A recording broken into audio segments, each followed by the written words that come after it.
everyone, today I received the RISCV Ninja kit.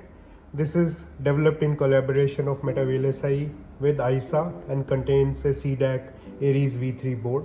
So let me unbox the kit and see what's inside this. Inside the kit, you will see a brochure. It talks about RISCV Ninja and what RISCV Ninja means for the country.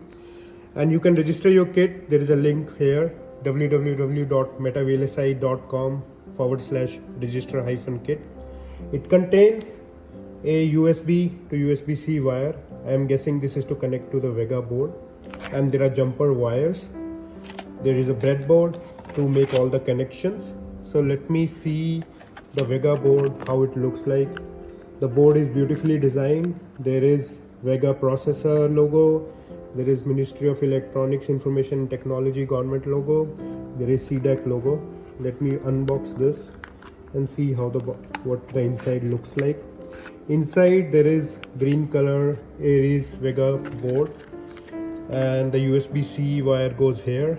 There is Vega processor, Tejas processor. There are holes for wires, and the back of it also mentioned the Aries Vega 3 board and CDAC.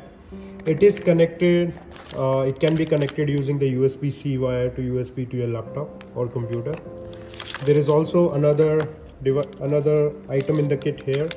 It looks like it's RFID tracker from NXP. So there is a card, there is a chip, and usually there is two kind of cards which are there, which can be used for RFID. One is this square card and another is this blue looking card, and then there are connecting jumpers for